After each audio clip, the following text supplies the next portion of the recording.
Hi, this is Jay with Jsaidit, and this is pick a card pile number 6. Okay, now the way this was done was I have a deck that has question cards on it, of which one or two or however many fell out on the shuffle was what was applied for the deck for the pile. Next, I had cards that either fell out while shuffle or were obvious cards that were um for pile 6 from Morgan's Tarot, which is an off-kilter type of tarot deck. It says it's not a tarot deck, but it is. Um, so it's wonky. It's off-kilter. And then next, some cards from the Spiritual Crafting Tarot deck, Lumicella, and however many cards fell out from there. The initial was for one, but whatever fell out, fell out. And then closing it up with shamanic healing oracle cards. Okay, so let's go through and let's see what question were you focusing on or needing to focus on for pile number 6. So your question was, what are my dreams telling me? Okay, so let's dig in. So immediately on seeing this card, being that this is the very first card, and it's like the first card, and at the same time, it's like the opening for the deck. So I'm getting in the beginning. This is the beginning. This is just the beginning. Okay. So it says transmutation through union of opposites. So what they have here is tension, when not resisted, can be changed into positivity. A higher state can be attained by mixing different and even opposing energies. Yin and yang, or positive and negative energies, can always be mingled as they are universally present. Okay, so let's get to the next card. The next card was keep up the good work. And what I'm getting from here is, as you can see, there's a pyramid here, and it's still in the process of being built. But for the most part, the majority of it is done. And this for me is representing a big, strong foundation, a very strong foundation. And as you can see, it's a well constructed pyramid. Job well done. Keep up the good work. The number of points on the star in the background may be relevant to you.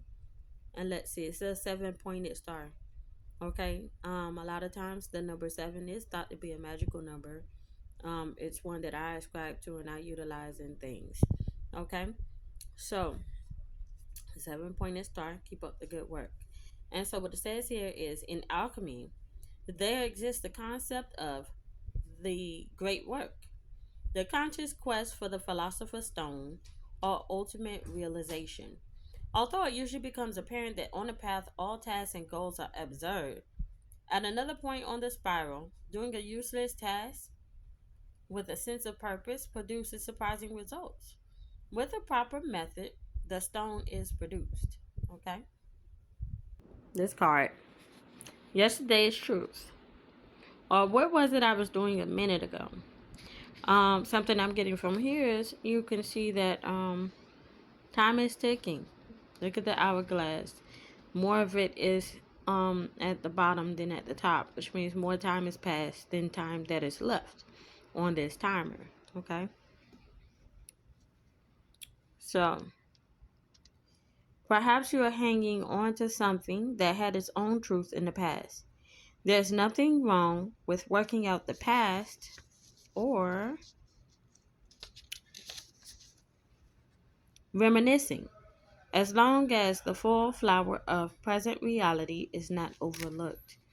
So, there's nothing wrong with looking back at your past, but please try to stay in the present.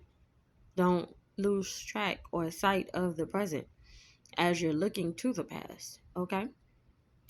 That could be something that your dreams are telling you. Let's go on to the next deck.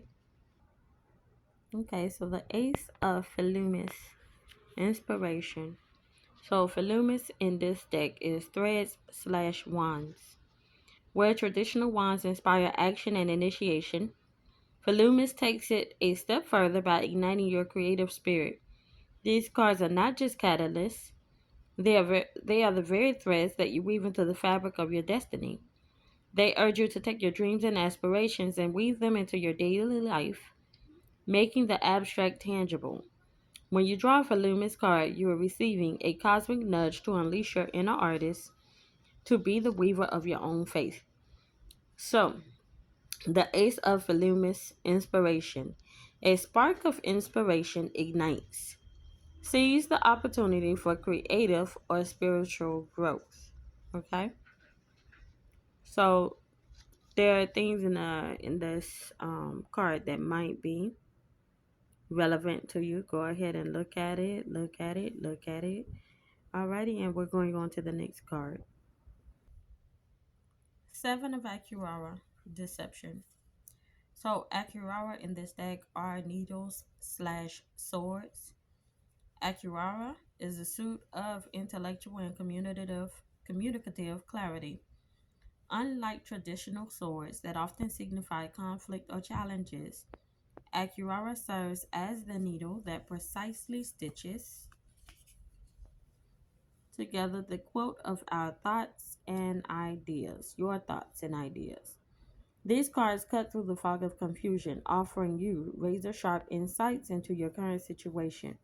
When you draw an Akirawa card, you are wielding the needle that will help you sew the patches of your life into a coherent, understandable pattern.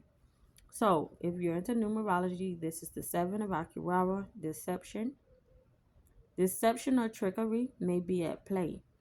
Trust your intuition to discern the truth. So I'm getting from this, if you are dreaming that someone is being deceptive towards you, your dream is telling you what you need to know. Don't play silly. Don't act like you don't know that your dream is telling you. Sometimes it might be something that we don't want to hear, we don't care to hear, but it's a reason it's being brought to your attention. Maybe because your team, your spiritual team, is getting tired of you ducking your head in the sand, and so they bring it to your dreams because they've been nudging you. And then when they have to actually get up front and in your face and do it in a dream, that's when it's time for you to take note and pay attention. Okay. Next card. Regine Centaur, compassion. Centaur is the suit of ribbons slash cups. This is your emotional compass, guiding you through the complexities of love, relationships, and inner feelings. Unlike traditional cups, which often focus solely on emotional states, Centaura offers a sip from the chalice of inner wisdom. It helps you navigate the labyrinth of your heart, encouraging you to embrace vulnerability and emotional intelligence. When you draw a Centaura card, you're not just exploring your feelings, you're diving deep into emotional waters, where each ribbon is a connection to your innermost self. So, in this one, we got Regina of Centaur. This is the queen of Centaur. Okay, compassion.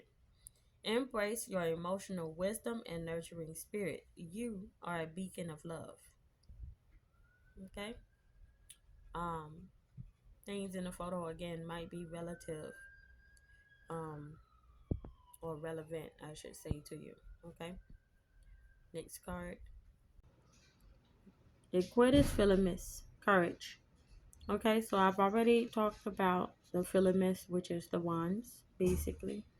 And this is the knight of Philemus, courage. Charge forward with your creative or spiritual quest. Your passion leads the way. Okay. Okay, so from the Shamanic Healing Oracle deck, this is 23. If you're into numerology, forgiveness. And I'm getting a little bit as above, so below. Um, type of aspect with this, just from the sun and the moon kind of reflecting each other across a barrier. Okay, but let's get into it. 23. Forgiveness. It has been said, forgiveness is the greatest gift we can give ourselves. Forgiveness of others, but also forgiveness of self. We are the most critical and judgmental of ourselves. This inner critic does so much more harm than criticism that comes from others.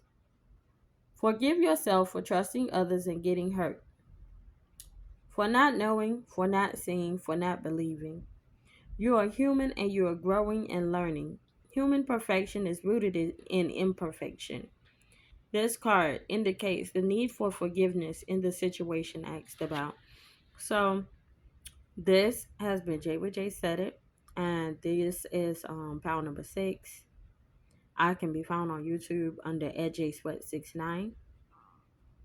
And I hope this has been of help to you. Thank you for coming through and have a great day.